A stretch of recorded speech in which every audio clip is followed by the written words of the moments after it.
বাংলাদেশের সমরাস্ত্র ক্রয়ের যে কোনো একটি টেন্ডার জয়লাভ করতে ব্রিটেন সবচেয়ে বেশি চাপ দিচ্ছে, বিশেষ করে अस्सलामुअलैकुम वीवर, फिर से बहुत ही ज्यादा इम्पोर्टेंट वीडियो है बांग्लादेश की नेवी के रिलेटेड। यूके टाइप 32 जो फ्रीगेट्स है वो बांग्लादेश के लिए कितनी ज्यादा जरूरी और क्या बांग्लादेश को इसको अपनी नेवी का हिस्सा बनाना चाहिए, आज की वीडियो में हम यही बात करेंगे। तो without wasting the time video को स्टार्ट करते हैं। বাংলাদেশের সমরাস্ত্র ক্রয়ের যে কোনো একটি টেন্ডার জয়লাভ করতে ব্রিটেন সবচেয়ে বেশি চাপ দিচ্ছে, বিশেষ করে জাতীয় নির্বাচনকে সামনে রেখে ফায়দা নিতে চায় দেশটি। এজন্য বিমান বাহিনীর মাল্টিরোল কম্ব্যাট এয়ারক্রাফট অথবা হাই পারফরম্যান্স ফ্রিগেট, এই দুইটি প্রকল্পের একটি ব্রিটেনকে না দেওয়া হলে দেশটি অভ্যন্তরীণ ইস্যুতে হস্তক্ষেপ করবে। তাই রাজনৈতিক চাপ সামাল দিতে হলে একটি প্রকল্প দিতেই হবে। সেক্ষেত্রে ফ্রিগেট প্রকল্প ব্রিটেনকে দেওয়া হতে পারে। দেশটির টাইপ 31 ফ্রিগেট প্রকল্প বাংলাদেশের জন্য কার্যকর নয়, তবে এর আদর্শ সমাধান নিয়ে এসেছে ব্রিটেন, যা বাংলাদেশ নৌবাহিনীর প্রতিটি চাহিদা পূরণ করতে সক্ষম। বর্তমানে অফিসিয়ালি ব্রিটেন টাইপ 31 ফ্রিগেট বিক্রি করতে চায়, যার প্রধান সমস্যা 24টি vertical launcher air defence system, যেখানে শক্তিশালী লং রেঞ্জ এবং মিডিয়াম রেঞ্জের কোনো আকাশ প্রতিরক্ষা ব্যবস্থা নেই। মাত্র 30 কিলোমিটার রেঞ্জের সি সেপ্টর মিসাইল রয়েছে, যার কোয়ালিটি বিশ্বমানের নয়। অ্যান্টিশিপ মিসাইল হিসেবে রয়েছে 8টি হারপুন, যার কোয়ালিটি বর্তমান সময়ে গ্রহণযোগ্য নয়। রেঞ্জ 220 কিলোমিটার পর্যন্ত। টাইপ 31 ফ্রিগেটের ডিসপ্লেসমেন্ট 5 থেকে 6,000 টন, মূল্য পরিপূর্ণ প্যাকেজ সহ 800 থেকে 1,000 মিলিয়ন ডলার। এই বিশাল আকারের একটি যুদ্ধজাহাজে ন্যূনতম 32টি ভার্টিক্যাল লঞ্চার থাকে, পাশাপাশি লং রেঞ্জের এয়ার ডিফেন্স সিস্টেম থাকে। এই সকল কারণে ব্রিটিশ নৌবাহিনী টাইপ 31 ফ্রিগেট আদর্শ নয়। তবে ব্রিটেন বর্তমানে আরও একটি ফ্রিগেট তৈরি করে, যার নাম টাইপ 26। এর ডিসপ্লেসমেন্ট 9 থেকে 11,000 টন, যেখানে 48টি vertical launcher air defence system রয়েছে। একটি ডেস্ট্রয়ার সমতুল্য শক্তিশালী ফ্রিগেট, কিন্তু আকাশচুম্বী মূল্য। প্রতিটি ফ্রিগেটের মূল্য 3 থেকে 4 বিলিয়ন মার্কিন ডলার। বিপরীতে বাংলাদেশ নৌবাহিনীর বাজেট 1 বিলিয়ন মার্কিন ডলার। সুতরাং কোনোভাবেই এটি ক্রয় করা সম্ভব নয়। কিন্তু ব্রিটিশ নৌবাহিনী নতুন একটি ফ্রিগেট প্রকল্প নিয়ে কাজ শুরু করেছে, যার অফিসিয়ালি ঘোষণা দেন ব্রিটিশ প্রধানমন্ত্রী 2020 সালে। নতুন ফ্রিগেট প্রকল্পের নাম টাইপ 32। নতুন ফ্রিগেটের বৈশিষ্ট্য হবে টাইপ 31 থেকে শক্তিশালী, কিন্তু টাইপ 26 থেকে পিছিয়ে, অর্থাৎ এই দুইটি যুদ্ধজাহাজের মাঝামাঝি অবস্থানে থাকবে। আর টাইপ 32 ফ্রিগেট প্রতিটি ক্ষেত্রে বাংলাদেশের চাহিদা শতভাগ পূরণ করতে সক্ষম। নতুন ফ্রিগেটের ডিসপ্লেসমেন্ট হবে প্রায় 5,000 ton. Vertical launcher air defence system থাকবে 32টি, পাশাপাশি অ্যান্টিশিপ মিসাইল থাকবে 8টি।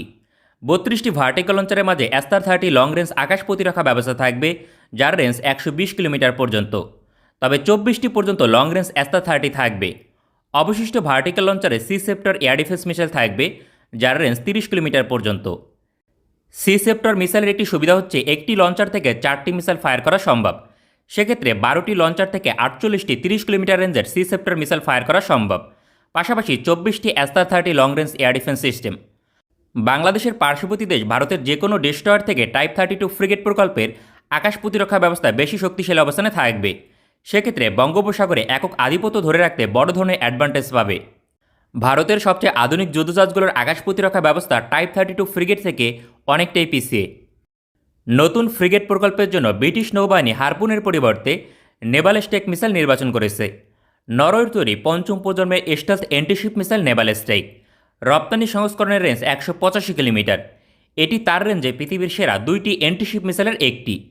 বাংলাদেশ নৌবাহিনীর জন্য সবচেয়ে আদর্শ অ্যান্টিশিপ মিসাইল, এ নিয়ে কোনো সন্দেহ নেই। 8টি করে নেভাল স্ট্রাইক মিসাইল থাকবে প্রতিটি যুদ্ধজাহাজে। নতুন ফ্রিগেট প্রকল্পে শক্তিশালী রাডার সিস্টেম যুক্ত করা হবে। টাইপ 31 ফ্রিগেটে থ্যালেস গ্রুপের NS-110 3D রাডার ব্যবহার হয়, যার রেঞ্জ 250 কিলোমিটার। তবে টাইপ 32 ফ্রিগেট প্রকল্পে NS-200 রাডার সিস্টেম যুক্ত করা হবে, যা থ্যালেস গ্রুপের তৈরি 4D রাডার সিস্টেম। নতুন রাডার সিস্টেমের রেঞ্জ 400 কিলোমিটার।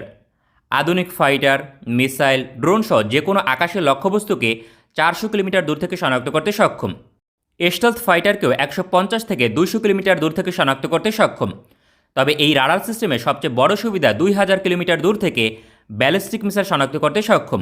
একই রাডার সিস্টেম ব্যবহার হবে জার্মানির মেকো A300 ফ্রিগেট প্রকল্পে। ইঞ্জিন হিসেবে রোলস রয়েলস কোম্পানির তৈরি MT-30 ইঞ্জিন ব্যবহার হবে, ফলে গতি ঘন্টায় 30 নটিক্যাল মাইল বা 56 কিলোমিটার পর্যন্ত। রেঞ্জ সর্বোচ্চ 7000 নটিক্যাল মাইল বা 13,000 কিলোমিটার। বাংলাদেশ থেকে পৃথিবীর যে কোনো স্থানে অভিযানে যেতে পারবে এই রেঞ্জের কারণে।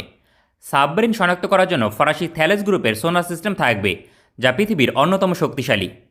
মেইন গান হিসেবে ব্রিটিশ কোম্পানি BAE সিস্টেমের তৈরি মার্ক 41 গান থাকবে 127 মিলিমিটার। এটি বর্তমান বিশ্বের সবচেয়ে আধুনিক মেইন গান। হেলিকপ্টার ডেক থাকবে একটি, যেখানে heavyweight anti submarine helicopter operate করা সম্ভব। বিবরণ অনুযায়ী এটি আকারের দিক থেকে ফ্রিগেট হলেও ডেস্ট্রয়ার সমতুল্য শক্তিশালী। দক্ষিণ এশিয়ায় এর চেয়ে আধুনিক কোনো যুদ্ধজাহাজ অন্তর্ভুক্ত হবে না আগামী 10 বছরের মাঝে। जबरदस्त वीवर पावरफुल किस्म की बांग्लादेश की नेवी है, जिससे बांग्लादेश की नेवी को बहुत ही ज्यादा बेनिफिट होगा। अगर बांग्लादेश इस किस्म की जो फ्रीगेट्स हैं उनको अपनी नेवी का हिस्सा बनाता है, जदीद और पावरफुल किस्म की फ्रीगेट्स ही बांग्लादेश की नेवी की नीड है, तो आई होप बांग्लादेश उसको जल्द अज जल्द अपनी नेवी का हिस्सा बनाए, चाहे किसी भी कंट्री से हो, लेकिन बांग्लादेश को बेनिफिट होना चाहिए जिस फ्रीगेट से वो बांग्लादेश को हासिल करनी चाहिए। मिलते हैं नेक्स्ट वीडियो में इंशाल्लाह, तब तक के लिए अल्लाह हाफिज।